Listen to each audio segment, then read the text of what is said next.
The most dangerous men in town were the only ones who stopped for her. Everybody else kept walking. That is the whole story, really.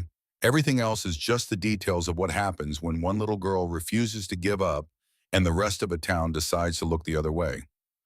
Her name was Rosie. She was 6 years old. She weighed 41 pounds. And on the 4th day of January, in a Kentucky town that had already forgotten she existed, she put on a purple jacket with a broken zipper and walked out the door into the coldest morning of the year. Not because someone told her to, because there was no one left to tell her anything. Her mother had not opened her eyes in 4 days. Her baby brother Cody was crying again in the back room. The formula was almost gone.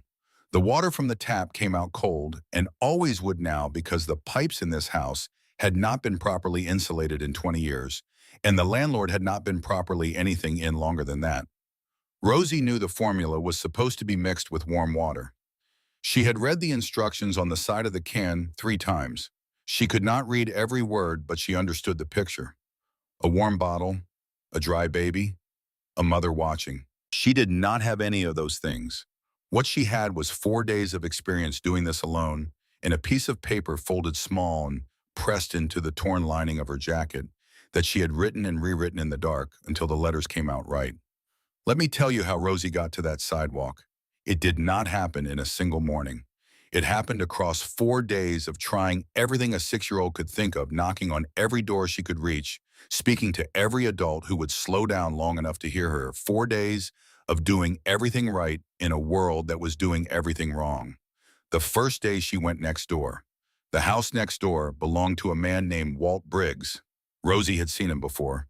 He drove a truck with a dent in the passenger door, and he kept his porch light on at night, which meant something to Rosie, though she could not have explained exactly what. A porch light on at night meant someone was home.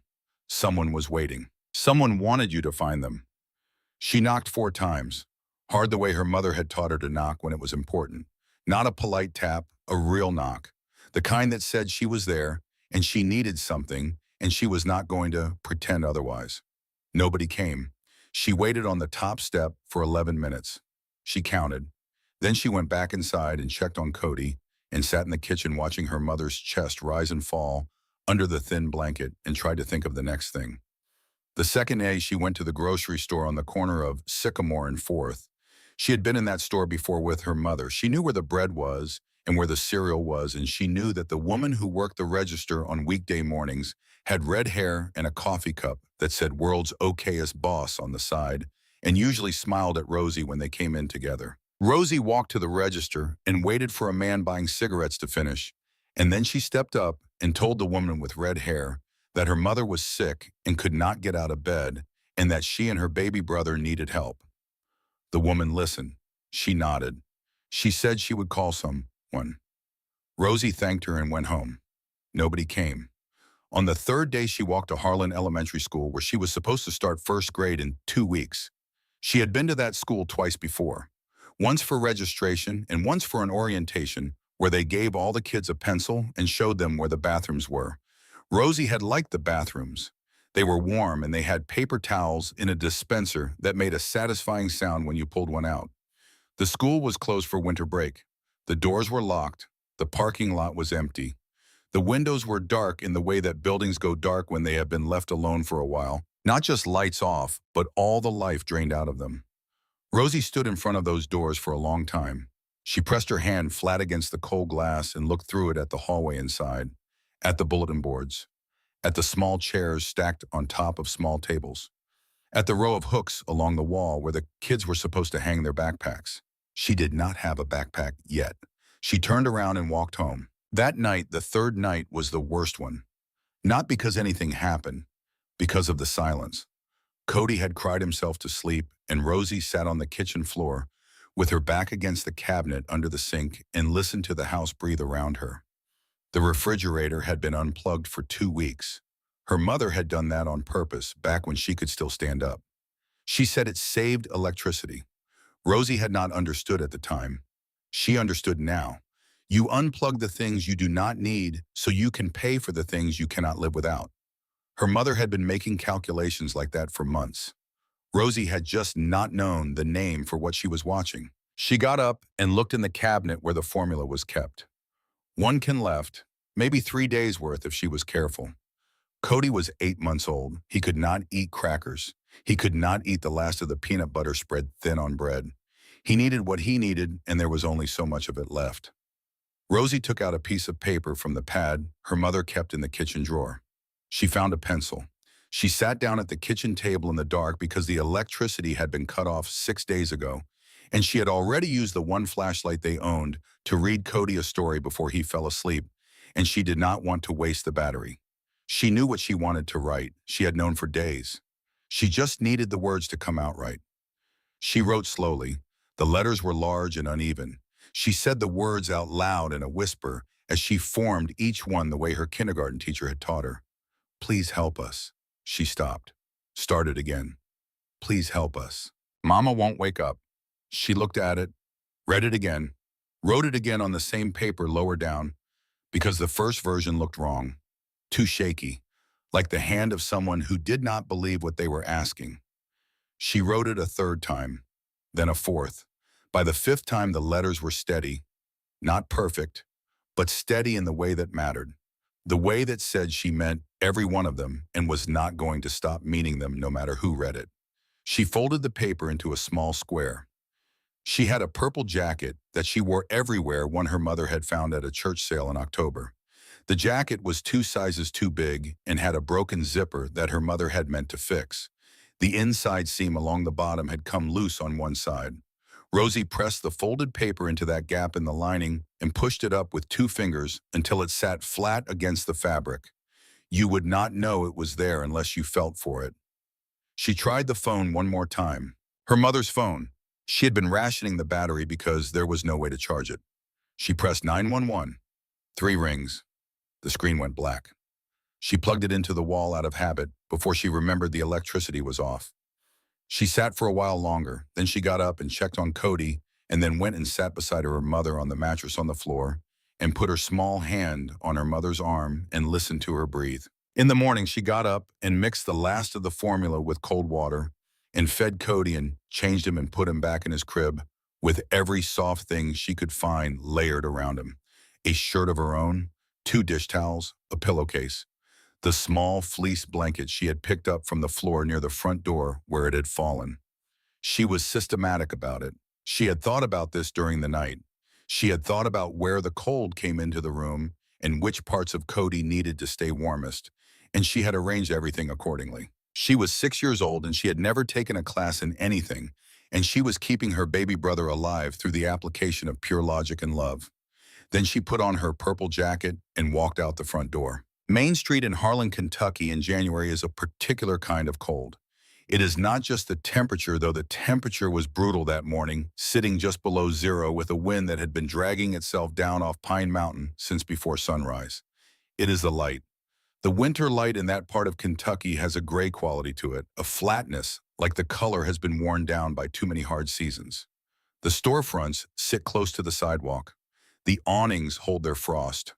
The whole street gives the impression of hunkering down, holding still, waiting for something warmer to come along. Rosie had walked this street before with her mother. She knew the diner on the corner Dot's place, and the hardware store, and the pharmacy and the laundromat where they came on Saturday mornings sometimes, and her mother would let her put the quarters in the machine. She knew the faces of the buildings, the way you know the faces of adults who are around, but not really yours, familiar but not close.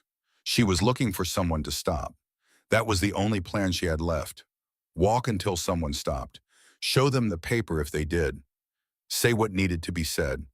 She did not know how long it would She did not know if it would work. She knew it was the last thing she had. She walked 3 blocks before her legs started to go wrong. It was not weakness exactly. It was the cold mixing with the hunger, mixing with 4 days of not sleeping properly, and the particular kind of exhaustion that comes from being responsible for something you are too small to be responsible for. Her knees stopped cooperating first. Not all at once. They just became uncertain the way knees do when the body is running out of what it needs to run. She went down on the corner of Main and Dyer. Both knees hit the pavement at the same time. Then both palms. The cold of the concrete cut straight through her jeans. She stayed there for a moment, hands flat on the ground, head down, breathing. Then she lifted her head and said 2 words. Not to anyone in particular, not to the man coming out of the hardware store 30 feet away, or the woman in the gray coat who had just rounded the corner and was walking toward her. Not to the couple on the far side of the street who had slowed down just slightly before speeding up again. Just into the air in front of her, into the cold and the gray January light. I'm starving. 2 words, flat and quiet, not a performance, not a cry for help in any theatrical sense. Just a statement of fact delivered by a child who had run out of the energy required to make it sound like anything other than what it was. The man from the hardware store glanced at her, then looked up at the sky the way people do when they are deciding not to decide something, then walked to his truck. The woman in the gray coat was named Marlene Gibbs. She taught kindergarten at Harlan Elementary. She had been teaching there for 19 years. She had met Rosie twice, once at registration in October and once at orientation in November, and she knew the child's name, and she knew the address on the enrollment form, and she had noticed at orientation that Rosie's shoes were slightly too small and that her mother looked tired in the particular way that people look tired when it is not just one bad week, but a long stretch of bad weeks stacked on top of each other. Marlene Gibbs saw Rosie on the pavement, and she recognized her. She stopped. She stood there for 3 full seconds, which is a long time to stand still on a cold sidewalk. Long enough to see everything. The jacket with the broken zipper, the bare hands, the thin tennis shoes with no socks, the knees on the concrete, the way the child's head was down and her shoulders were curled inward, and her whole small body was focused on the simple task of not collapsing the rest of the way. Marlene Gibbs had 19 years of experience recognizing children who needed help. She took 1 step forward, and then she kept walking. She pulled her coat tighter around her shoulders, and she walked past Rosie and around the corner, and she did not look back. She would think about those 3 seconds for the rest of her life. On the other side of Main Street, in front of a bar called Caldwell's that had not yet opened for the day, 5 motorcycles sat idling at the curb. Big machines, all of them the kind that shake the fillings in your teeth when they revers. The men sitting on them matched the machines in scale and in presence. Leather cuts, tattoos from collar to wrist, boots that had seen serious miles. These were not weekend riders. These were not men who put on costumes on Saturdays. These were full-patch members of a chapter that had been running through eastern Kentucky for going on 30 years, men who had earned every piece of what they wore and who carried the weight of it without drama. Cole Decker was the biggest of them. 6 feet 4 inches, 260 pounds of face that had been rearranged by life a sufficient number of times to have achieved something beyond conventional handsomeness, something harder and more permanent. He had a scar that ran from his left ear to his collarbone, a souvenir from a situation 11 years ago that he did not discuss. He had been the chapter's sergeant-at-arms for 7 of his 11 years in the club, which meant he was the man who handled problems, physical problems, the kind that required someone large and calm and unhesitating. He was sitting on his Harley watching Main Street the way he watched everything, with a quality of attention that most people do not manage, the kind that comes from spending years in situations where missing something small can cost you something large. He was waiting for a man named Rook to finish settling a tab inside Caldwell's. He was not in a hurry. The cold did not bother him much. He had been cold before in worse circumstances and in worse places. He saw Rosie go down. He watched, not because he was deciding whether to care. Cole Decker was not a man who deliberated much about caring. He watched because watching was how he processed things, how he assessed, how he moved from observation to certainty before he moved at all. He watched the hardware store man choose his truck. He watched Marlene Gibbs stop and then not stop. He watched the couple cross to the other side of the street. And he watched Rosie stay on the pavement, knees and palms on the concrete, head slowly coming up again, and say something he could not hear from across the street, but whose shape he recognized. A few words, short, directed nowhere. The words of someone who has stopped expecting anyone to listen and has started simply saying them into the air because saying them is all there is left to do. Cole kicked the stand down on his bike. Rook was just coming out the door of Caldwell's when Cole swung his leg off the seat. The big man stood for a moment beside his machine, steam rising off his shoulders in the cold. "Where are you going?" Cole did not answer. He stepped off the curb. A truck had to brake hard to avoid him. The driver laid on the horn.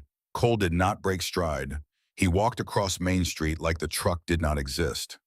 Like the cold did not exist, like the 30 feet of pavement between him and that child was simply something to be covered. And so he was covering it. He stopped about 5 feet from Rosie. He did not crouch down, did not soften himself, did not try to arrange his face into something less than what it was. He just stood there, this enormous figure in black leather, with the cold air around him and the street behind him, and he looked down at a 41-pound girl with the cracked lips and no socks, and both palms still flat on the pavement. "When is the last time you ate?" His voice was low, rough in the way of a voice that has spent decades in loud places. Not unkind, just direct. The voice of a man who does not waste words and assumes you will not waste them either. Rosie looked up at him. She had seen frightening things in 6 years. She had seen her mother cry in a way that meant something was very wrong, and she had seen the lights go off one by one in the house as the months got harder, and she had seen the way people looked at them, sometimes in the grocery store. That particular look that is not quite pity and not quite judgment, but something unpleasant in between. She had seen things that would have made other children look away. She did not look away from Cole Decker. She held up 2 fingers. 2 hours, he said. She shook her head. 2 days. She nodded. Cole turned and looked at Dot's place on the corner. Dark. Closed sign in the window. He walked to the door and knocked. Not a polite knock, a real one. The kind that rattles the glass in the frame. Nothing. He knocked again. A light came on in the back. A face appeared. Dorothy Hargrove, who had owned and operated that diner for 31 years and who had seen most of what Harlan had to offer in that time, and who was not by any reasonable measure a woman who was easily moved by anything. She was 63 years old, short and solid, with gray hair, cut practical, and a way of looking at things that suggested she had already thought of whatever you were about to say and had formed an opinion about it. She looked at Cole standing at her door, and her face tightened.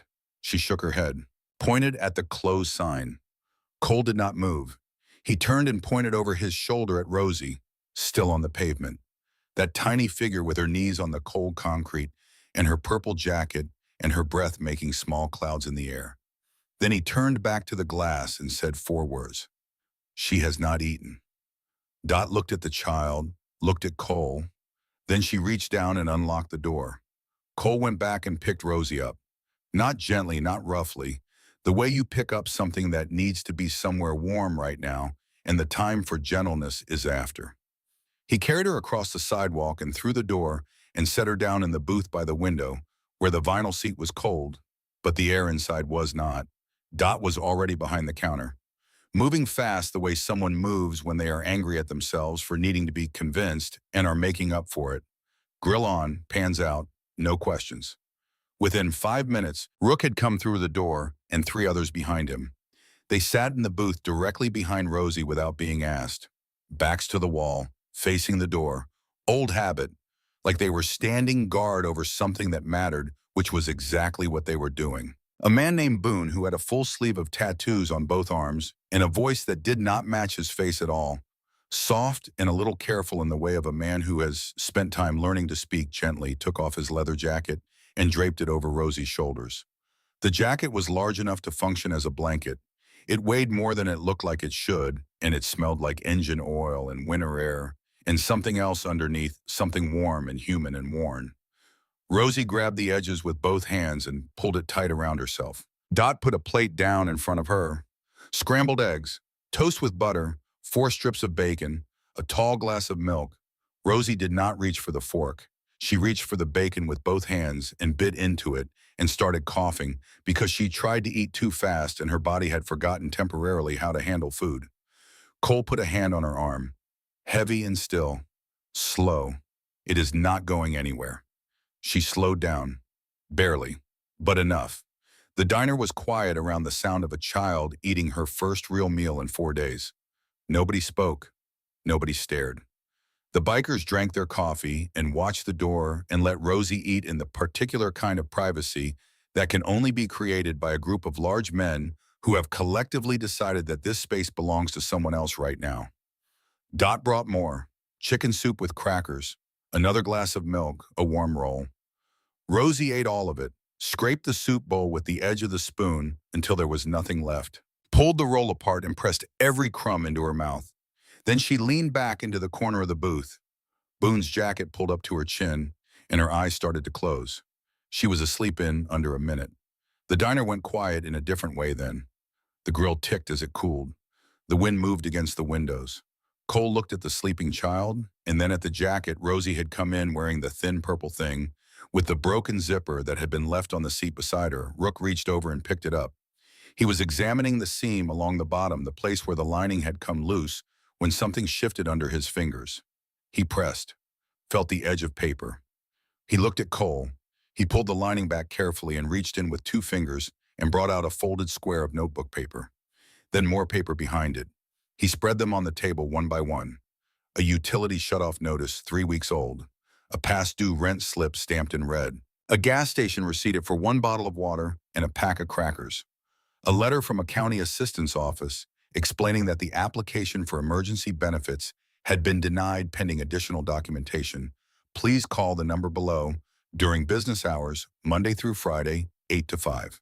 And under all of it, folded smaller than the rest, a piece of paper with a child's handwriting.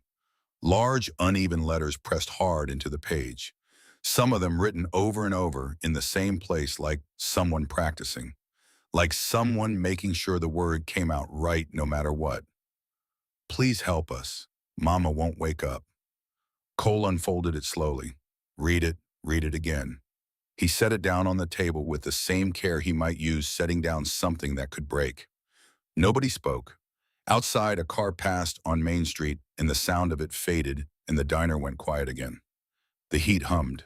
Boone stared at his coffee. Rook looked at the paper.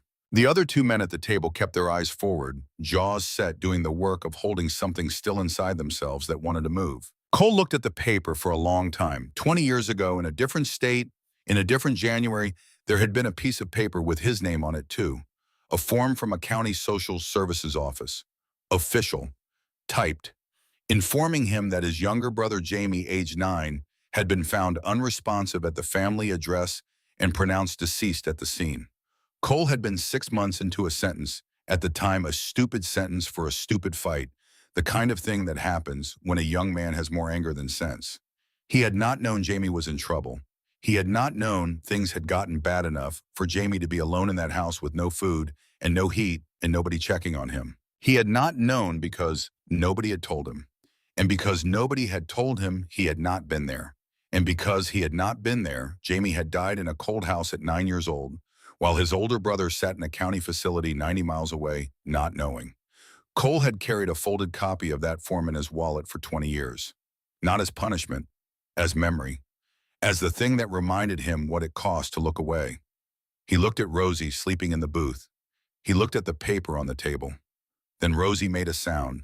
Not a cry, not a word. Just a small, involuntary sound, the kind a child makes when the warmth finally reaches them all the way through and the body begins to believe, maybe for the first time in days, that it is safe. Cole waited. Rosie's eyes opened a few minutes later. She looked around the diner without alarm, taking in where she was with the calm assessment of a child who has learned to wake up quickly and figure things out fast. She looked at Boone's jacket around her shoulders, at the empty soup bowl, at the men in the booth behind her. Then she looked at Cole. He pushed the paper gently toward her. Not accusatory, not dramatic, just acknowledging. She looked at it for a moment. Then she began to speak. She told him about Walt Briggs and the porch light and the door that did not open. She told him about the woman with the red hair at the grocery store who had nodded and not called anyone. She told him about the school with its locked doors and its dark windows and the bulletin boards she had seen through the glass. She told him about the phone dying before anyone answered. She told him about writing the note, about practicing the letters in the dark until they came out right. She did not cry. She spoke the way a child speaks when they have told a story so many times in their own head that the emotion has been worn smooth by repetition.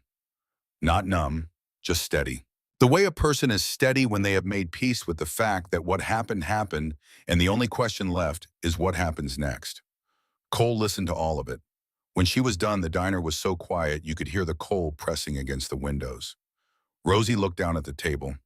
Then she looked up and said something she had not been asked, something that arrived the way important things sometimes arrive, not as a response, but as a correction, a thing that needed to be said because she had just realized it had not been said yet.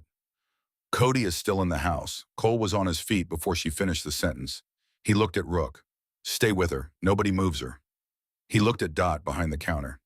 Sycamore Street. How far? 7 blocks south. Left on Vine. Small white house. Front porch with a broken step. Cole was through the door before she finished. Rook and 3 others came to their feet, but Cole was already outside.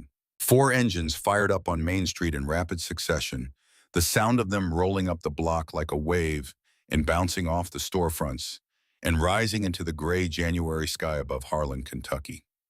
Boone stayed. He sat back down in the booth across from Rosie and looked at her in a way that was not pitying and not dramatic, just present.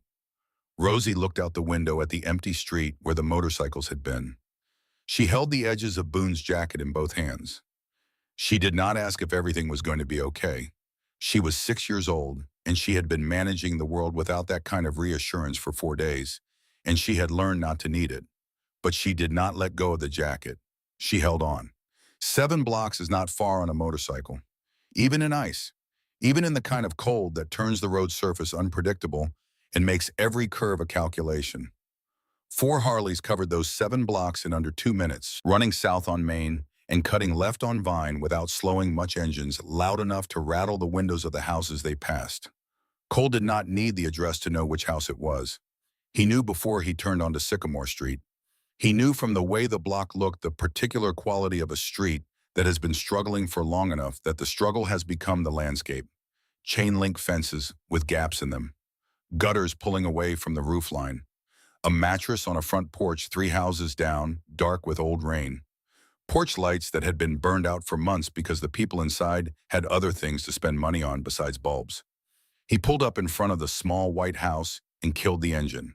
The front door was open, not cracked, not ajar, wide open. Standing open the way a door stands open when no one has touched it in a while. Swung back on its hinges and held there by nothing except its own weight and the fact that no one had come along to close it. Cold air pouring in and out of that opening like breath. Cole was off the bike before the engine finished ticking down. He stood at the bottom of the porch steps for a moment, looked at the door, the broken step, the porch railing held together with wire someone had twisted around the joint years ago and never replaced. He could see his own breath. He could see breath coming from the interior of the house too, the cold air inside meeting the slightly less cold air outside and making small clouds in the doorway. He went up the steps. The house was dark, the kind of dark that tells you the power has been off long enough for the eyes to stop expecting light. Not the dark of a room with the curtains drawn, but the dark of a place that has forgotten it was ever lit. The only illumination came from the gray light pushing through the open door behind him and from a street lamp halfway down the block whose light reached the hallway in a thin diagonal strip. Cole stood in the hallway and let his eyes adjust. Living room to the left. He could see the outline of a couch with the cushions caved in, a folding table with something propped under one leg. No television, no pictures on the walls, nothing on the surfaces that said a family lived here, except a single coloring book on the floor near the table with most of its pages torn out. Not torn in anger, not scattered, carefully removed. The remaining pages were still in the binding, still neat. Rosie had probably used those pages for something. He did not know what yet. He moved to the kitchen. The counters were bare, not clean bare, not tidy bare, but empty in the way of a space where there has simply been nothing to put on them for a long time. No cereal box, no bread, not a can of soup, not a jar of peanut butter, not the half-empty bottle of ketchup that lives in every American kitchen as a kind of default proof of habitation. The refrigerator was against the wall. Cole opened it, empty, completely bare. Not even a smell because there was nothing left in it to smell. He swung the door wider, saw that the plug had been pulled from the wall and the cord coiled neatly on top of the unit. He stood and looked at that coiled cord for a moment. That was not neglect. That was calculation. That was a woman who had looked at her monthly call and made a decision. The refrigerator was a drain. If you had nothing to put in it, it was a drain with no return. So you unplugged it, and you wound the cord, and you moved on to the next calculation. He had seen that kind of thinking before. in people who were not giving up, but who had been given so little to work with that every single choice had to be load-bearing. The thought settled in him and did not leave. He moved back into the hallway. There was a door at the end, and from behind it came a sound, thin and low, barely there, the sound of someone trying to speak through a wall of exhaustion. Not quite a word, not quite a moan, something in between. The sound of a person who still has enough left to make a sound, but not much more than that. Cole pushed the door open. Willa Pruitt was on a mattress on the floor. No frame, no box spring. The mattress was against the wall in the corner of the room, and she was on it with a single thin blanket pulled to her chin and one arm out to the side, palm up, like she had been reaching for something in her sleep, and her arm had just stayed where it was. She was thin. Not the thin of someone who is naturally slight, but the thin of someone who has been spending more calories than they have been taking in for months, the slow accounting of a body that is running on reserves. Her face was angular in a way that suggested it had been softer once. Her hair was across her face, and she had not moved it because moving required resources she did not have. Her eyes were open. That was the first thing Cole registered. She was not unconscious. She was awake, or close enough to awake that the distinction did not matter much practically. Her eyes were open, and they found him when he came through the door, and they registered what they saw, this large, dark shape in the doorway, and she reacted the way anyone would. She tried to move away. She pushed with her arm, the one that had been out to the side, and tried to shift herself back against the wall. Her arm did not have much in it. She managed a few inches. Cole stopped where he was. He did not move toward her. He stayed in the doorway and kept his voice low and level, the voice he used when he needed to be heard without being frightening, which was a skill he had developed over years of being the kind of man who walks into tense situations and needs them to go a particular way. Your daughter is safe. Her name is Rosie. She is at the diner on Main Street. She ate. She is warm. She is with people who are watching out for her. Willa stopped pushing. She looked at him. Her breathing was audible. Shallow and quick, the breathing of someone running a fever or very close to it.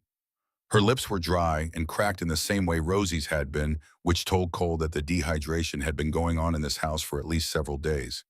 He kept talking. Quiet, steady. There is a prescription bottle next to you on the floor. Is that yours? What was it for? She turned her head slowly, looked at the bottle, looked back at him. Kidney, she said.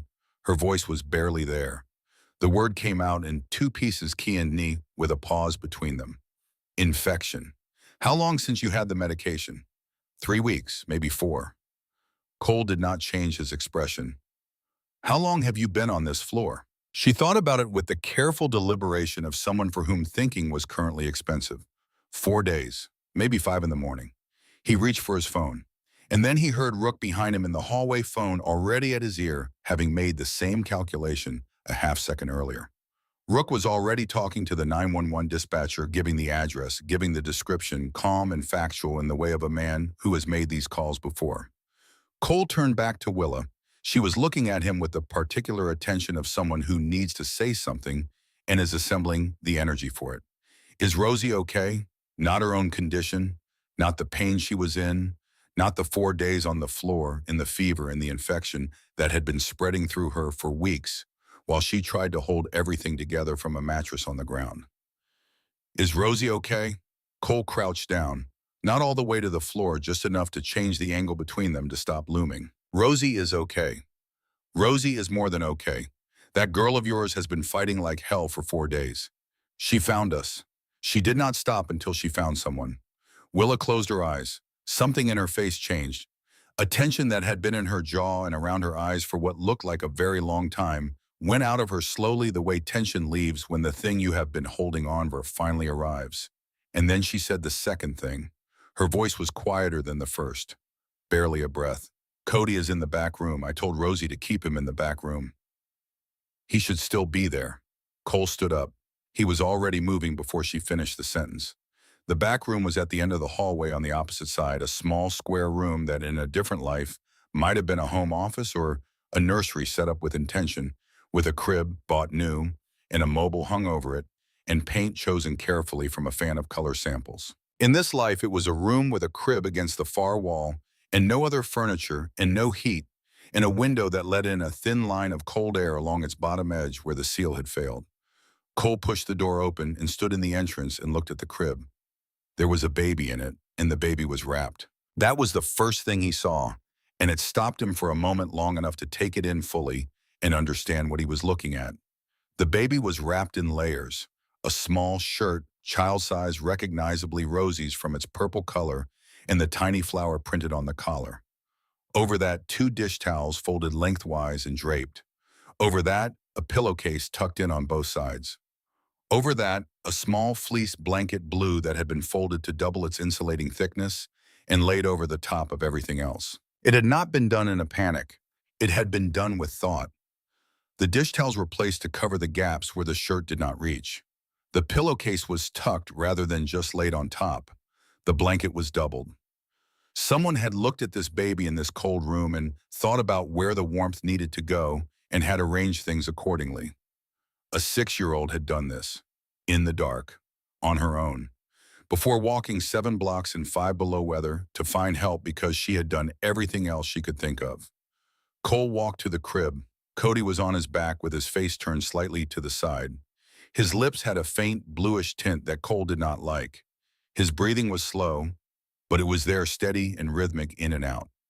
Cole put the back of his hand near the baby's face and felt the warmth coming off him. Not enough warmth, but enough to mean the baby was still generating heat, still fighting in the wordless, biological way that all living things fight, just to continue. Cole picked him up. He brought the baby against his own chest under his leather, cut skin and jacket, and the bulk of his own body heat wrapped around this small cold thing. He held the back of Cody's head with one hand and braced the other against the wall of the crib. He stood there. He counted. He had done this before in his mind many times over the years. Not literally, not with a baby in his arms, but the shape of it. Standing in a cold room with something small and alive that needed warmth, and not having enough warmth to give it, and counting anyway because counting was the only thing available to do. He had stood in that room in his imagination 100 times sometimes, in the version where he had gotten there faster, where things had gone differently, where the form from the county social services office had never needed to exist. He stood in the actual room. He counted the actual minutes. 11. He counted 11 minutes before he heard the ambulance turn onto Sycamore Street. He heard it from 3 blocks away. The sound coming through the walls of the house, the way sound does in winter, cleaner and sharper than in warmer months, the cold air conducting it without softening it. He heard it and he did not move yet. He waited until he heard it stop outside. He waited until he heard boots on the porch. He waited until Rook said his name from the hallway. Then he walked out. The paramedics were young, both of them, which registered briefly and without judgment. They were good. They moved fast, and they communicated with each other without wasted words, and they had the equipment ready before they were fully through the door.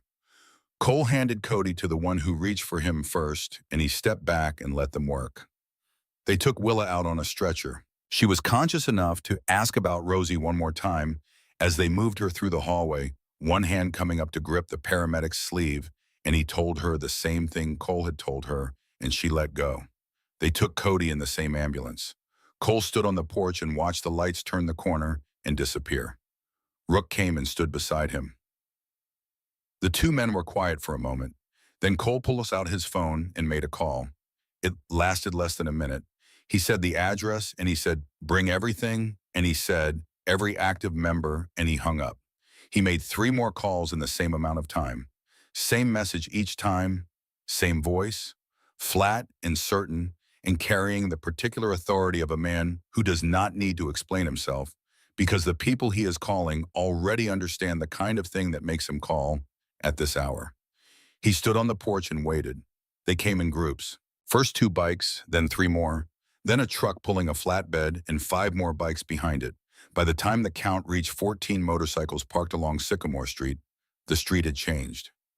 It had been a dark and quiet block of January houses with their lights out and their curtains drawn and their doors shut against the cold and against whatever else the night might bring. Now it had light coming from somewhere and the low rumble of engines idling and the sound of men getting to work. The man they called Hex had been an electrician for 22 years before he joined the club, and in the 7 years since he had not stopped being an electrician. He looked at the fuse box in Willa's kitchen for 90 seconds, made 2 calls to locate the right breaker, and had the power restored in just under 45 minutes. The lights came on one by one through the house, starting with the kitchen and moving back. When the light in the back room came on, Cole was still standing in the hallway, and the room looked worse lit up than it had in the dark. Bare walls and bare floor and a crib with nothing in it now except the layers Rosie had arranged, the shirt and the dish towels and the pillowcase and the doubled blue fleece blanket still in place, still folded exactly as she had folded them. Cole did not go into the room. He went to the kitchen instead, where 3 men were unloading grocery bags onto the counter. Not one bag, not a modest contribution. Cases of water and canned goods and boxes of cereal and a bag of dog food that someone had grabbed by mistake and that somebody else put back outside without comment. Fresh bread, 2 gallons of milk, formula, diapers in 2 sizes because nobody was certain which size Cody used. Baby food, things you would not think to buy if you had not spent time around an infant. Small jars of pureed vegetables, soft crackers, the kind of items that require familiarity with the specific needs of a specific stage of a small human life. These men had children. Many of them had grandchildren. They knew what an 8-month-old needed. A man named Pete Odom, who had been a plumber for 30 years, went through the house methodically and thawed the pipes that had frozen and checked the seals on the windows and identified 2 places where the exterior wall was leaking cold air and covered them temporarily with the kind of heavy tape that holds things together until a real repair can happen. He fixed the front door so it latched properly for the first time in what the condition of the hardware suggested had been years. He did all of this without being asked and without making a production of it. The space heaters came in next. 3 of them plugged in and distributed through the house, the bedroom and the living room and the kitchen. The temperature inside the house began to rise, not quickly, but steadily, the way warmth returns when it has somewhere to return to. The men worked without talking much. That was the thing Cole would remember later, how quiet it was, how there was no performance in any of it, no back patting, no commentary, no one announcing what they were doing or why they were doing it. They just moved through the house and did the things that needed doing, and the house became habitable again slowly, piece by piece, the way any damage is repaired, if you have enough people who know what they are doing and enough will to do it. It was during this time, while the house was being put back together, that the woman from next door came out. She opened her door and stood on her porch and watched the activity on the street, the bikes and the trucks and the men moving back and forth with bags and tools. She was somewhere in her 50s, wrapped in a bathrobe over a coat, which meant she had gotten up quickly and grabbed whatever was closest. She watched for a while. Then she came down off her porch and walked to the edge of the sidewalk. She was looking at Cole. "My kids have not eaten today either," she said. She said it the way you say something you have been holding for a long time. Not with drama, with exhaustion, with the particular kind of plain speech that comes when you are past being embarrassed about the truth and just need someone to hear it. Cole looked at her. "How many kids?" "3. He looked at Rook. Rook was already moving. 2 men walked next door with grocery bags. Full bags. Not a sampling, not a gesture. A month's worth of staples, the kind of haul that means you are not going to lie awake tonight doing arithmetic about what is in the cabinet. The woman stood on her porch and watched them carry the bags inside, and then she sat down on the top step and put her face in her hands and stayed that way for a while. Then the man across the street came out. Then a woman from 2 doors down with a baby on her hip. Then an older man from the end of the block who had a cane and who walked slowly but who stood straight and who looked at Cole the way some older men look at things that surprise them, with a measuring quality that is not quite suspicion and not quite gratitude, but something that takes a moment to become one or the other. Sycamore Street began to open. It happened the way a frozen river thaws, not all at once, but in a sequence, one thing giving way, which makes the next thing possible. The first admission broke something. The seal of isolation that had been holding everyone on this block in their separate difficulties cracked when that woman in the bathrobe said 3 words, "My kids too." And once it cracked, the rest came through. 7 houses in the end. Cole would count them later. 7 families on one block, all of them running on nothing, all of them managing alone and not saying so, and not asking because asking felt like failure or felt like danger or felt like something that would cost them more than staying quiet. 7 households of people who had been invisible to the town at the end of the street and invisible to each other behind their closed doors. The men from the chapter handled all of it. 2 of them drove 35 minutes to the nearest Walmart that was open at that hour and came back with a truck bed full of coats, children's shoes, canned goods, cleaning supplies. They paid for it themselves, splitting the amount between them without discussion. Cole found out the total later, and he did not say anything about it, which was the right response. Somebody started a fire in a metal barrel on the sidewalk around 9 in the evening. Not for warmth exactly, though the warmth was welcome. More because it gave people a place to stand together. And standing together mattered right then. The neighbors who had not spoken to each other in months stood beside men they would have crossed the street to avoid last week, and nobody talked about what any of it meant. They just stood near the fire and let the night do what the night does when you stop fighting it alone. The old man from the end of the block found Cole near the barrel sometime after 10. He reached out and gripped Cole's arm. Not hard, just firmly enough to mean something. "Son," he said, "who sent you?" Cole looked at him. "Nobody sent us." The old man held his gaze for a moment. Then he nodded slowly, the nod of someone who has been around long enough to understand that this is actually the best possible answer. That it is, in fact, the only answer that would have satisfied him. He let go of Cole's arm and went back to the fire. Cole stood there. He was thinking about Rosie in the diner, about the paper in the jacket lining and the letters written over and over in the dark until they came out right. About a 6-year-old who had tried 4 times and failed 4 times, and on the 5th try had found someone who did not keep walking. He was thinking about what it costs to keep trying after the 4th time. What it requires of a person, even a small person, even a person who has not yet learned to protect themselves from hoping to stand up after 4 failures and say the same thing one more time. He was thinking about his brother Jamie, not in the way he usually thought about him, with the particular weight of that, the form from the county offices, the 20 years of carrying it. He was thinking about Jamie the way you think about someone when something has shifted and the memory lands differently than it usually does. Softer, more like a presence than an absence. He was thinking that tonight was not the same night as that night, that this time someone had been here. He took out his phone and called Boone. "How is she?"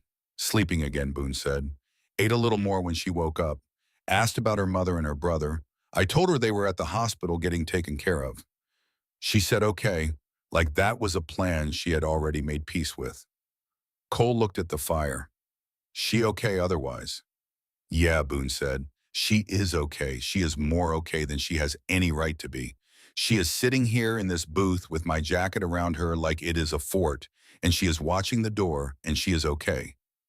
Cole did not say anything for a moment.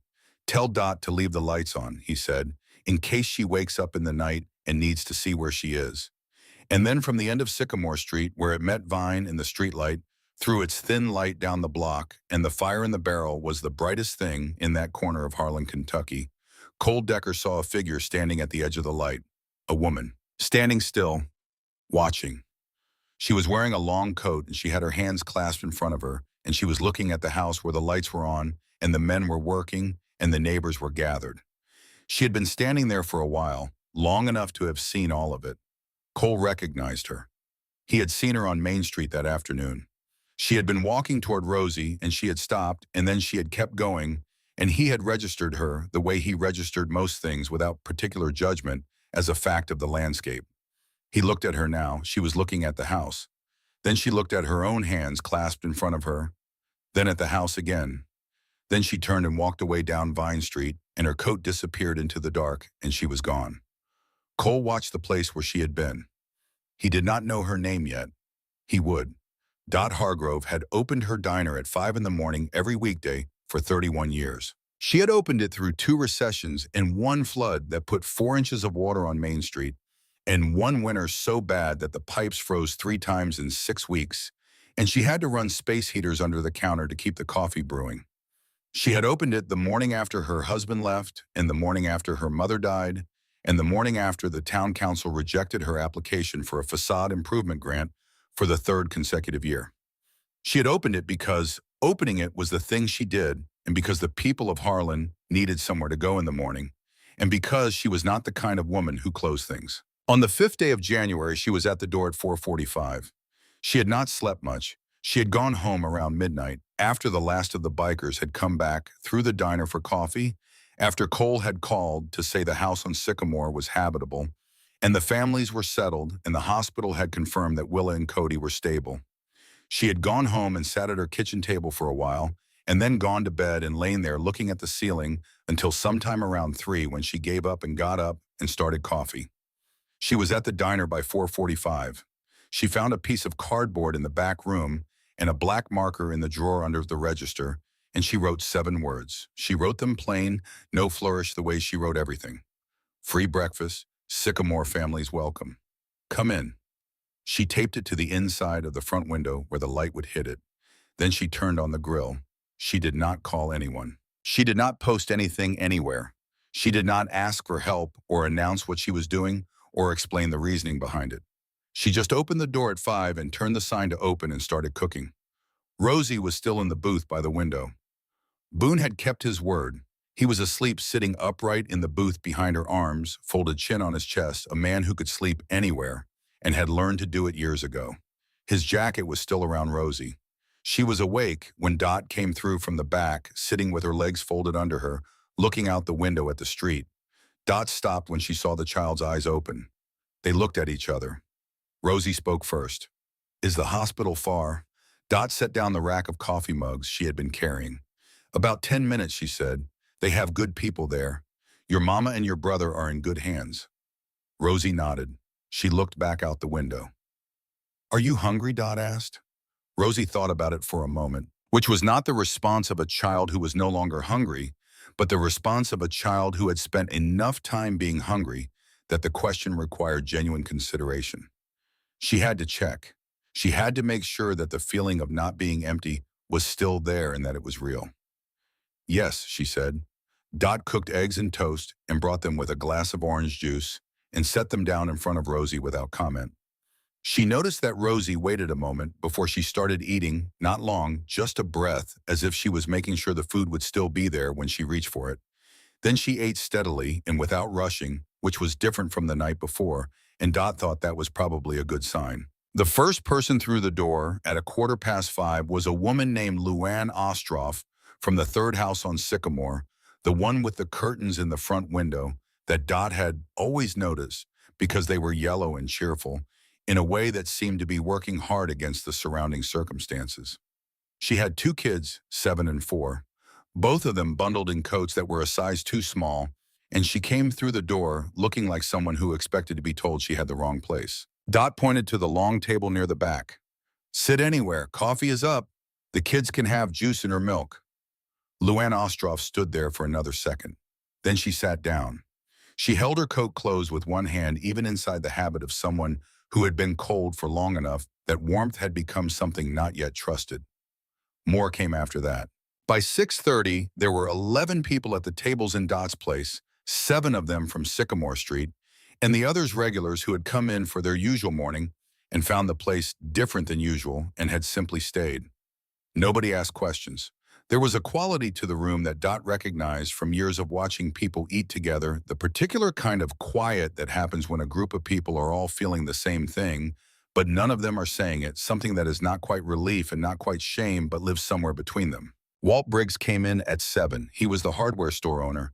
He had been on Main Street the afternoon before when Rosie went down on the pavement.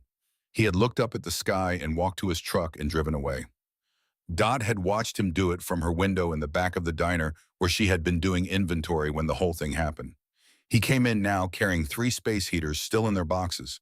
The good ones, the kind with the safety shutoff and the adjustable thermostat that cost $60 apiece. He set them inside the door and stood there and looked at Dot. For the houses, he said, whoever needs them. Dot looked at him, then she looked at the space heaters, then she looked back at him in a way that was not cruel but was not nothing either. A look that acknowledged what they both knew about yesterday afternoon without requiring either of them to say it out loud. Walt held her gaze. He did not look away.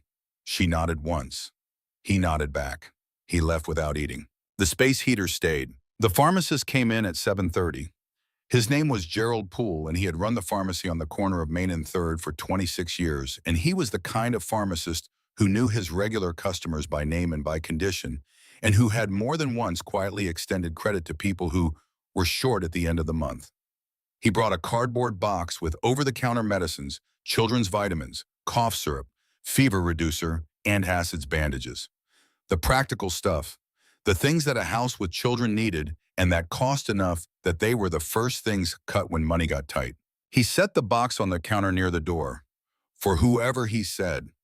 Dot put it on the table by the window where people coming in could see it. At 8 o'clock, a woman came in alone and sat at the counter and ordered coffee and did not speak for 10 minutes. Dot refilled her cup without being asked. Her name was Marlene Gibbs. She sat with both hands around the mug and looked at the surface of the coffee with the focused attention of someone who is trying to decide something and has been trying for several hours without resolution. She was a kindergarten teacher. She had 19 years of experience in a classroom she had decorated carefully in a way with children that her colleagues described as a gift, which was accurate. She was the kind of teacher who remembered her students' names years after they had moved on, who kept photographs from class pictures going back to her first year, who could tell you the name of a child she had met once at orientation in November. She knew Rosie's name. She had known it the afternoon before when she saw Rosie on the sidewalk. She had known it when she stopped and looked and took one step forward and then decided to keep walking. She sat at the counter now with her coffee going cold. Dot was at the other end of the counter when Rosie climbed down from the booth by the window and padded across the diner floor in her thin socks. She had Boone's jacket hanging off her shoulders like a cape. She climbed up onto the stool 2 down from Marlene and sat there and looked at the case of pastries under the glass counter. "Can I have one of those?" she asked. "The one with the sugar on top." Dot was already reaching for it. Marlene turned on her stool. She looked at Rosie. Rosie was examining the pastry that Dot had set in front of her, pressing her finger against the crystallized sugar on top to see how it felt. Marlene opened her mouth, closed it, tried again. "Rosie," she said. Rosie looked up. She looked at Marlene with the clear, direct gaze of a child who does not yet have the adult habit of looking slightly away from things that are difficult. "I know you," Marlene said. "I was at your school orientation in November. I am going to be your teacher. My name is Miss Gibbs." Rosie looked at her for a moment. "I know," she said. "You walked past me yesterday." She said it the way she said most things, not as an accusation, as a fact, the way you state something you observed and are simply reporting back. She said it, and then she looked at her pastry again and broke off a corner piece with 2 fingers. Marlene did not say anything for a moment. Then she said, "I did. I saw you and I kept walking. I should not have done that." She said it plainly, without the particular softening that adults use with children when they are explaining themselves. The qualifying language, "but I thought that you have to understand," just the fact stated directly, which was perhaps the only way Rosie would have received it. Rosie chewed her pastry. She looked at Marlene, at her hands around the mug, at her face, which was doing the complicated work of holding several things at once. "It is okay," Rosie said. "Somebody did." 3 words. Somebody did. Not forgiveness exactly. Not absolution. Rosie was 6 years old and she had not arrived at a philosophy about these things. She had just looked at the situation and reported the relevant fact. She had needed someone to stop, and someone had stopped, and the stopping had led to all of this, to the warm diner and the food and the lights going back on in the house on Sycamore Street, and her mother in a hospital being taken care of by people who knew how to do that. The stopping had happened. That was what mattered. Marlene looked at the child beside her. Her eyes were wet. Rosie picked up another piece of pastry and ate it. Marlene sat for a little while longer. Then she got up and left and came back 20 minutes later with a backpack. A good one, the kind that is made for elementary school, with the compartments for notebooks and the padded straps and the little front pocket for pencils. She had filled it, not with random things, but with the specific things a first grader needed. Crayons, a notebook, 2 sharpened pencils, a small ruler, a chapter book that was slightly above the expected reading level because Marlene Gibbs had been watching children learn to read for 19 years, and she could tell from a single exchange which ones were further along than anyone had thought to check. She set the backpack on the stool next to Rosie without making a ceremony of it. "For when school starts," she said. Rosie looked at it. Then she reached out and unzipped the front pocket and looked inside and zipped it back up. She put her hand on the top of it and kept it there. Okay, she said. Marlene Gibbs went home. Cole came in at 8:30. He had been out most of the night. He came through the door looking like a man who had not slept and who would not be mentioning it, who had simply continued operating past the point where sleep would normally occur because there were still things to do, and so he had done them. He sat down in the booth by the window, not the one where Rosie had slept, but the one across from it, and Dot brought him coffee without asking. He looked at Rosie. She had moved back to her booth with the backpack beside her and was looking out the window at Main Street coming to life in the thin winter light. "How are you doing?" he said. "Fine," she said, without looking away from the window. Then after a moment, "Is Cody going to be okay?" Cole wrapped both hands around his mug. "The doctor called Rook this morning," he said. "Rook called me. Cody is fine. They warmed him up overnight, and he is eating, and he is making the kind of noise that babies make when they are unhappy about something, which is a good sign." Rosie turned from the window. "What kind of noise?" Cole considered this. "Loud," he said. "The kind where everybody in the room knows about it." Rosie looked at him for a second. Then she almost smiled. Not quite, but almost. The corner of her mouth moved in a way that suggested the machinery for smiling was still in there and was considering whether this was the right moment. Cole drank his coffee. He was quiet for a while. He reached into his jacket and took out his wallet and opened it. He held the wallet open for a moment, looking at what was inside. A piece of paper, folded small and worn at the creases from 20 years of being folded and unfolded. He took it out. He held it between two fingers and looked at it. He had read it so many times that the words were gone from the paper in the sense that he no longer needed to read them. He knew them without reading them, the way you know a road you have driven 1,000 times, not because you are thinking about it, but because it is in you. He set the paper on the table. He looked at it for another moment. Then he folded it once more smaller, this time, smaller than it had ever been folded before, and he set it down and he did not pick it back up. He pushed it to the edge of the table. Dot saw it when she came to refill his coffee. She looked at the folded paper, and she looked at Cole, and she looked away again without asking. She poured the coffee. Cole stared at the table. He had carried that paper for 20 years as a way of not forgetting, as a way of making sure the weight of it stayed with him. He had believed without quite articulating it even to himself that putting it down meant letting go of something he did not deserve to let go of, that carrying it was part of what he owed. But sitting in this diner on this morning with Rosie in the booth across from him, in a street full of people who had finally done what they should have done, and a house 7 blocks away that had food in it and heat running and a door that latched, something had shifted. Not all the way, not clean, but enough. He was still sitting there when the door opened and Rook came in, and behind him the man they called Boone, and behind him 2 others, all of them carrying the look of men who had been up all night and were now coming in for the thing that comes after the night is over. They filled up the booths around Cole, and Dot brought coffee down the row without being asked, and for a while the diner was just warm and full and alive with the ordinary sounds of people drinking coffee in the morning. Rosie watched all of it from her booth. She watched the way a child watches when she is learning something, taking in the room and the people in it, and the particular quality of the morning, the way it was different from yesterday morning and the morning before that. She watched the neighbors from Sycamore Street eat breakfast. She watched Walt Briggs's space heaters sitting by the door waiting to go somewhere they were needed. She watched Dot move between the tables with the practiced efficiency of someone who has been doing this for 31 years and does not need to think about most of it. She was doing something that children do when they are coming out of a sustained period of danger. Not processing it, not in the adult sense. Just letting the present moment be what it was. Just sitting in a warm place with food in front of her and people around her and not having to think about what came next, because for the first time in 4 days, what came next was someone else's job. At 11 in the morning on the 5th day of January, Rook came back through the door of the diner with his phone in his hand. He sat down across from Cole. "Hospital called," he said. "Willa is asking for Rosie." Cole looked over at Rosie in her booth. She had heard. She was already looking at him. He nodded.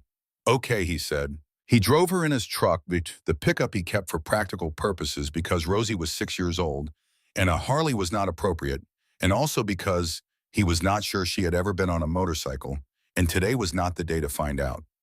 She sat in the passenger seat with Boone's jacket on her lap because she had given it back to Boone, with a seriousness that suggested she understood it had been a loan and not a gift. And Boone had taken it back with equal seriousness, and they had both understood what the exchange meant. Cole drove, and Rosie looked out the window at Harlan going by the streets. She had walked yesterday with her knees going wrong the corner where she had gone down the diner, getting smaller behind them. She did not say anything for most of the drive. Then she said without turning from the window, "I told Mama I would find somebody." Cole kept his eyes on the road. "When did you tell her that?" "The first day, when she got too sick to get up. She said she was sorry, and I said, 'Do not be sorry, I will find somebody.'" He drove. "You did," he said. She turned from the window and looked at him briefly, the way children look at adults when they are checking whether the adult means what they are saying. Then she turned back to the window. "Yeah," she said, "I did." They pulled into the hospital lot, and Cole found a space and got out, and Rosie got out on her side, and they walked in through the main entrance. This enormous man in a leather cut and this small girl in her purple jacket, and the woman at the reception desk directed them to the third floor without comment, which was either professionalism or the result of a call that Rook had made ahead of them. The elevator opened on the third floor, and a nurse was waiting, and she walked them down a hallway that had the particular quality of hospital hallways in the morning, the sounds of machinery and the smell of something antiseptic, in the particular kind of quiet that is not silence but the management of sound. She stopped at a door. She looked at Rosie. "Your mom has been asking for you since she woke up this morning," she said. "She is going to be okay. She needs rest, and she needs medication, and she needs to eat, but she is going to be okay. You can go in." Rosie stood at the door for a moment. She put her hand on the door and held it there. Then she pushed it open and went in. Cole stayed in the hallway. He stood outside the closed door, and he could hear faintly the sound of a woman's voice and a child's voice. And then a sound that was not quite crying and not quite laughing, but something that happens when the body does not know which one to do first, and so does both at once. He stood there. The nurse had gone back to her station. The hallway was empty. Cole stood outside the door with his hands at his sides, and he was not a sentimental man, not by any reasonable measure, but he was a man who had spent 20 years carrying something and had left it on a table in a diner that morning, and the lightness of not carrying it was a strange and new sensation that he was not entirely sure what to do with. He stayed until the voices inside settled into something quieter and steadier. Then he walked back to the elevator and went down and sat in his truck in the parking lot. Rook called at noon. "How is she?" "Fine," Cole said. "She is fine. Her mother is going to be okay. The baby is okay." Rook was quiet for a second. Then he said, "You know the town is doing something." Cole looked at the hospital entrance. "What do you mean?" "I mean, Dot called Linda Brewer at the community center, and Linda called the county housing coordinator, and between the two of them, they have already got 3 months of back rent covered from an emergency fund that apparently exists but that nobody ever uses because nobody knows about it. Walt Briggs is doing the window repairs at the house himself, no charge. There is a woman from the Baptist church who does job placement, and she called Dot this morning and said she has 2 openings that would fit based on what Dot told her about Willa's work history. And somebody," Rook paused, "somebody anonymously paid the prescription balance at Poole's pharmacy. The medication Willa needed, paid in full." Cole looked at the dashboard. The medication she could not afford to refill. "That is the one." He was quiet for a moment. "The system," he said. "The one that kept saying no." "Yeah," Rook said. "It started saying yes sometime around 7 this morning." "Funny how that works." Cole did not say anything. He was thinking about the form from the county office, the one he had folded and left on the table at Dot's diner. He wondered if Dot had thrown it away or saved it, or whether it was still sitting there at the edge of the table where he had pushed it. He thought it did not matter. He thought the weight of it was the part he had been carrying, and the paper was just paper, and the weight had finally found somewhere to go. Willa came home on the 4th day. Cody came home on the same day discharged with a clean report and a follow-up appointment scheduled for the following week. The hospital social worker, a woman named Brenda Holt, who had been doing this work for 15 years and who did it with the kind of thoroughness that is rare in underfunded departments, had connected Willa to every program available before she left the building. The emergency rent fund, the utility assistance, the job placement contact, a pediatric follow-up clinic for Cody that operated on a sliding scale. The system, for once, was moving at a speed that matched the need. Cole drove them home. Not because he had been asked to, because Rook had mentioned it to Boone, and Boone had mentioned it to Cole, and Cole had thought about Willa getting into a cab with Cody and arriving at a house she had left on a stretcher and walking in the front door alone, and he had decided without deliberating much that this was not how that should go. He pulled up in front of the house on Sycamore Street and killed the engine. The street was different in the daylight. Not transformed, not the kind of transformation that happens in movies where everything is repainted and flowers appear. Just improved. The kind of improvement that comes from small, specific corrections. The front door was straight in its frame for the first time in years. The porch step had been reinforced. The windows had their gaps covered, and the light inside the house was visible from the street, warm and steady, the light of a house that had electricity and heat, and intended to keep both. Willa stood on the sidewalk and looked at it. She was using a cane that the hospital had sent her home with a temporary measure while the infection finished clearing and her strength came back. She stood with the cane and looked at her house, and Cole watched her face go through several things. He did not name them. They went inside. The kitchen was full, not in an overwhelming way, not the result of charity on a scale that feels like pity. In a practical way, the things that a kitchen needs to be a kitchen were there. Cereal and bread and eggs and milk in the specific formula in specific diapers that Rosie had eventually specified to Rook via a serious and detailed conversation that Rook had reported to the group with a kind of awed amusement. Everything in its place. The refrigerator plugged back in and humming, the lights on. Willa stood in the kitchen doorway. Rosie was beside her. The little girl looked up at her mother and then at the kitchen and then back at her mother. "I told you," she said. Her voice was matter-of-fact, not triumphant, just confirming something that had been established. Willa looked down at her. She reached out and put her hand on the top of Rosie's head, gentle and still. "You did," she said. "You did tell me." Cole stayed long enough to make sure things were in order, and then he went to leave, and Rosie followed him to the door. She stood in the doorway while he went down the porch steps, and he was almost to the truck when she spoke. "How did you know to stop?" she said. He turned around. She was standing at the top of the steps in her purple jacket, the broken zipper, the sleeves that were too long. Her face was serious in the way of a child who has decided that the question is important and is asking it as such. Cole stood at the bottom of the steps. He thought about Jamie, about the form in his wallet that was not in his wallet anymore, about the 20 years of carrying it and the morning he had put it down and the strange light feeling of walking around without it. He thought about Main Street yesterday afternoon, about the 4 people who had kept walking and the one who had not. "I heard you," he said. Rosie looked at him. "That is all it was. You said something and I heard it, and I did not decide to unhear it." Rosie thought about this for a moment with the visible concentration of a child who is taking something seriously.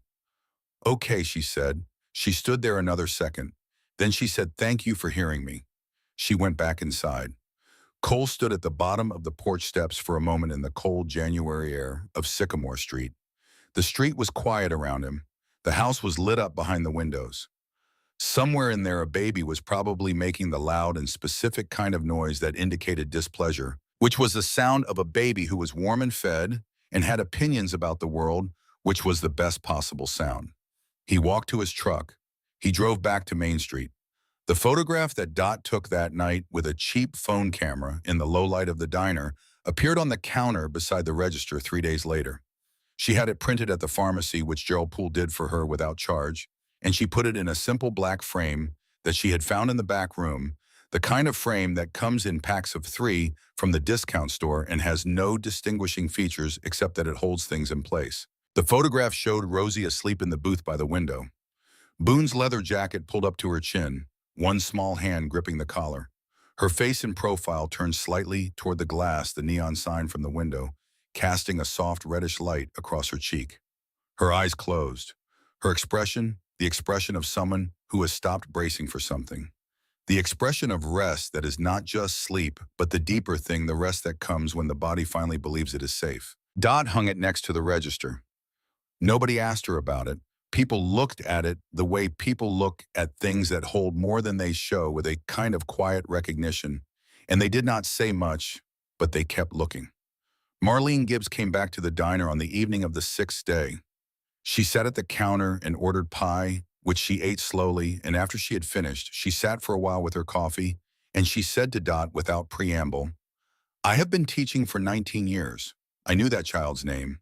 I had seen her twice." Dot dried a glass. Marlene was quiet. "I have been thinking about what that means," she said, "about how you can know someone's name and still keep walking, about how many times I must have done that and never noticed." Dot set the glass down. She looked at Marlene. "The thing about Rosie," Dot said, "is that she did not stop asking. She asked 5 times. 4 times nobody answered, and the 5th time somebody did. And everything you are seeing right now, the food in the kitchen and the lights on, and that baby going home healthy, all of it happened because she did not decide the 5th time was too many." Marlene looked at the photograph by the register.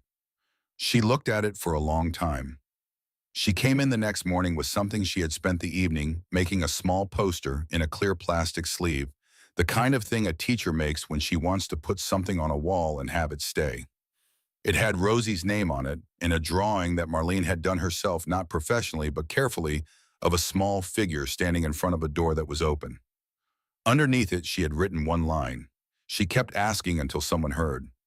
Dot put it on the wall near the door where people coming in would see it first. It was still there when school started 2 weeks later. Still there when Rosie Pruitt walked into Marlene Gibbs's classroom on the first day wearing a coat that fit and shoes that fit and carrying the backpack with the crayons and the notebook and the 2 sharpened pencils. She sat in the third desk in the second row, and she put the backpack on the hook that had her name on a small card above it, Rosie, in the careful block letters of a teacher who had been thinking about this particular child for several weeks. Marlene looked at her. Rosie looked at the classroom, at the bulletin boards and the books on the shelf and the other kids finding their desks. She looked at it all with the clear, attentive gaze of someone for whom school was not a given, for whom being here was the result of a sequence of decisions and efforts, and 5 attempts and one person who had finally stopped. Then she unzipped the front pocket of her backpack and took out a pencil and set it on the desk in front of her. Ready. That evening at 5:45, Cole Decker pulled up on his Harley in front of Dot's diner and came inside and sat in the same booth by the window, and Dot brought him coffee without asking. He drank it looking at the photograph beside the register and at the small poster near the door. She kept asking until someone heard. He looked at it for a while. Then he drank his coffee. Outside Main Street was doing what it always did in January, hunkering down, holding still, waiting for something warmer. The gray winter light was settling into dusk, and the storefronts were lit up against it, and somewhere a few blocks south on Sycamore Street, in a small white house with a front door that latched and a kitchen that had food in it, a woman was getting dinner ready, and a baby was making his opinions known, and a 6-year-old girl was sitting at a kitchen table doing the homework her teacher had sent home on the first day. The homework was simple. 3 lines to fill in. My name is, my favorite thing is, something I want you to know about me is. Rosie held her pencil over the paper for a moment, thinking. Then she wrote in the large, steady letters of a child who had practiced until they came out right. My name is Rosie. My favorite thing is when the lights stay on. Something I want you to know about me is I do not stop.